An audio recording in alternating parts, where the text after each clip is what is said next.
Hello students, welcome back to the science class. In our previous class, we studied the meaning of adaptation, adaptation in desert animals, adaptation in snowy regions, adaptation in plants of forest region, adaptation in grassland plants and adaptation for ingestion of food in plants. Now today we are going to study the adaptation in animals. In our surrounding, we observe plant diversity and animal diversity. For example, animals are unicellular, multicellular, vertebrate or invertebrate. This diversity can also be seen in the habitat in which they live. Animals are adapted to survive in climates in which they live. Adaptation can help animals to survive in their environment by enabling them to withstand climate such as extreme cold or extreme hot, to obtain food, to hide, to keep safe or catch prey, or to breathe, etc. We will now study the adaptations of some animals to the region in which they live. Here we will see the difference between the terrestrial animal and aquatic animal. In aquatic animal, let's see the fish. You can also observe the picture 1.10 from your textbook. As compared to terrestrial animal, the skin and body shape of aquatic animal appear to have undergone changes. Fishes have scales on the skin and fins on the body. Scales and fins are shown in the picture in your textbook. Their body tapers towards both its ends like a spindle. Fish breathe with gills instead of a nose. Their eyes have transparent eyelids. They have air bladders within the body to help them to float. Now student, observe the frog, duck and the tortoise. Now question arises, of what use are their legs to these animals? What helps frogs to breathe underwater? Of what use are the long hind legs of a frog? Why don't a duck get wet in water? Let's find out the answer. As the frog and duck have webbed toes, they can use their legs like oars. You can see the webs are shown in the picture. Water flows of the waxy feathers of birds like duck and water hen. Webbed toes, slippery smooth skin and a triangular head help frogs to swim easily through water. They can live on land as well as in water due to their ability to breathe through the skin in water and using the nose and lungs on land. The typical colors of frog's back help it to hide among grasses. Frog is an amphibian which can live on land as well as in water. On land, it breathes with nose and lungs, and in water with the help of skin. Duck breathes with the help of lung. Tortoise is a reptile. It puts its nose out of water to get some air. Now we will study the adaptation in forest and grassland animals. We all know that in forest, herbivores and carnivores are living. The wild animals such as lions and tigers are the carnivorous animals. They have long, strong and sharp claws in their front legs to catch their prey. They can run fast to catch their prey. They have eyes in front of their head which enable them to have a correct idea of the location of their prey. Their padded paws enable them to silently stalk their prey and capture it easily. The yellow-brown color in lion and tiger and also the black stripes on tiger help them to hide in the forest. In herbivorous animals, the eyes are below forehead on either side of the head, which gives wide-angle vision which helps to protect them from predators. Long and tapering legs with strong hooves enable them to run fast. Taking long leaps, their long and freely moving ears can receive sounds from long distances and different directions. The color of deer and blackbirds have colors that merge with their surroundings. Strong teeth helps to chew tough plant material. Now we see the adaptation in the desert animals. Students, you know that in desert animal there is a scarcity of water. Hence, thick skin to conserve water in the body, long legs with flat and cushioned soles, folds of skin over the nostrils are the characteristics found in camel. Another behavioral adaptation used by desert animal is to remain inactive during the hot daylight hours. They hunt at night when temperatures are cool and when there is less risk of losing precious body water. For example, rats, snakes, spider, lizards, etc. You can also observe the figure 1.14 of desert animals from your textbook. Now we study adaptation in animals of snowy regions. Why you can see white and silver color body helps it blend with the white background. For example, polar bear, due to which its prey is unable to see it. The thick layer of fur on body protects from extreme cold by preventing loss of heat. For example, yak, polar bear, white fox, silver fox, mountain goat, Siberian husky dog and snow leopard. Now students, if we bring the camel in the polar region or in snowy region, can it survive? No, camel cannot survive in this region because the adaptive features found in the camels will help them to live in the desert only, so that they cannot survive in the snowy region. And also, if the polar bear sent in the desert region, will it survive? Definitely no, they are not going to survive because of the features which are adapted to live in the snowy region. Now we see adaptation in aerial animals. Aerial means which are living in the air. In aerial animals, spindle-shaped body minimizes the resistance of air while flying. Feathers covering the body, forelegs modified into wings, air sacs in the body to increase buoyancy, hollow bones making body light in weight and adapted for flying. For example, birds. In insects also the lightweight and tapering body, two pairs of wings for flight, six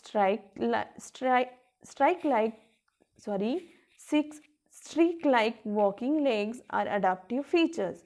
Bats can fly with the help of the patagium, a thin fold-up skin between their forelegs and hind legs. Bats are the only mammals that can fly. Now we study the adaptation in reptiles. Here you can observe different reptiles. Reptiles use their muscles for creeping. For example, house lizard, garden lizard, crocodile. While snakes use scales on their skin for creeping.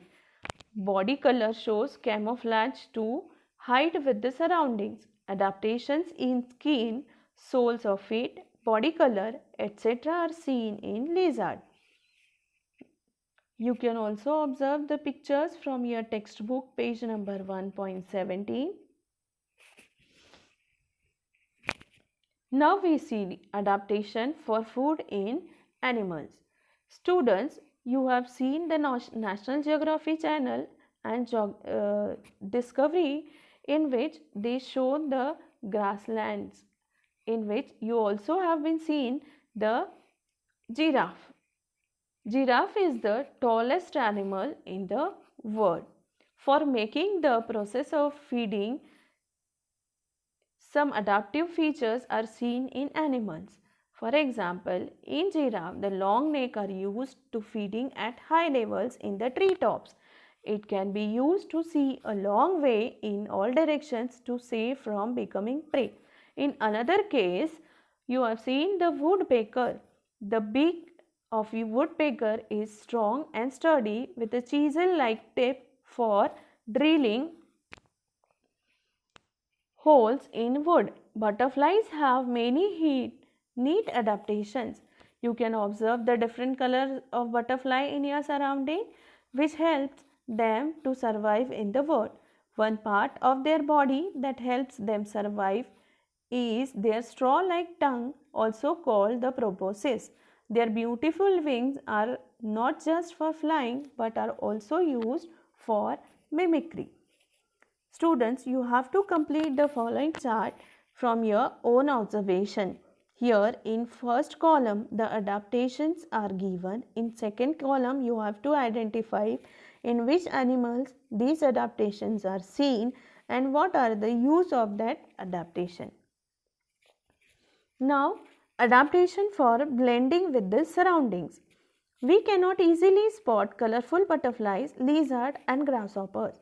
They get camouflage amidst grasses, parts of plants like stem, leaves, flowers, etc. That is because their colors blend with those of their surroundings. Changes that take place in the various organs and life processes of organisms that enable them to live, feed, reproduce, to perpetuate themselves and protect themselves from their enemies in specific surroundings, depending upon the habitat and its geographical conditions, are called adaptation. Always remember, adaptation is not a sudden process, it is a gradual and continuous. Differences in the structure and appearance of present day animals and animals of thousands of years ago are the adaptations that occurred according to prevailing conditions. It is our duty to conserve this diversity. Now students, let's study the Darwin's theory of evolution. Charles Darwin, a biologist, studied numerous types of plants and animals and suggested that only those organisms are likely to survive which can best adapt themselves to a changing environment. This is called the theory of survival of the fittest. This is Darwin's first principle.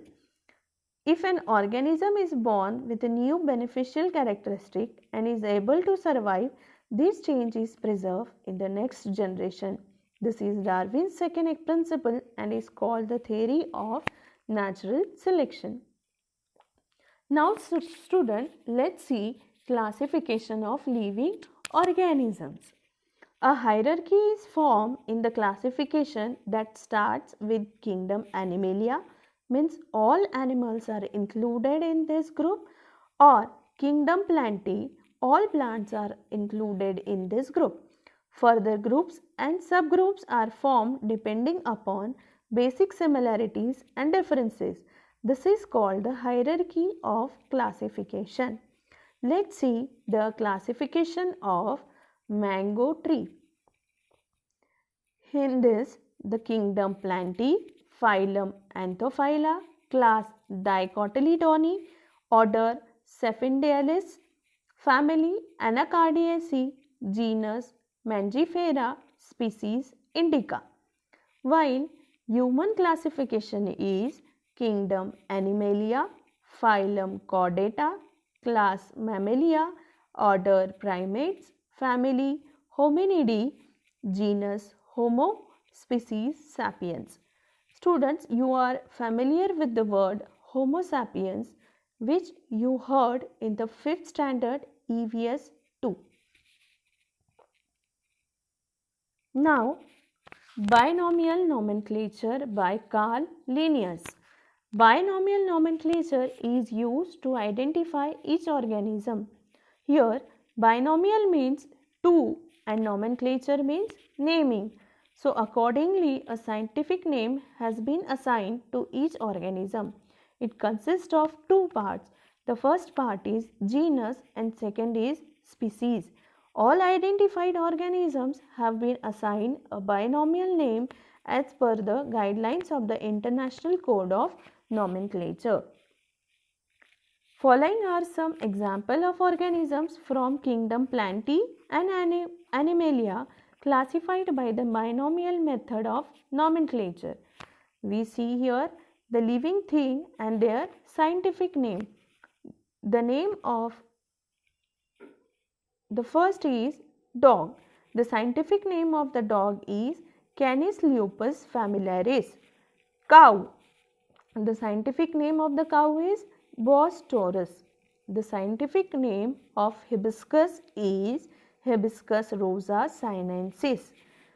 Jowar, sorghum, bicolor.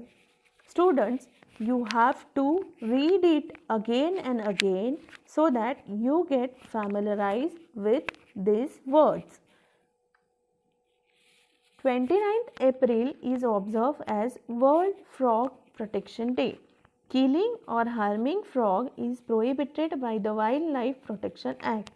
Frogs are a very important factor in the food chain. They maintain the balance in the paddy field ecosystem. But frogs are killed or harmed as their legs are used as food in some countries as a protein-rich diet. Here we finish the lesson.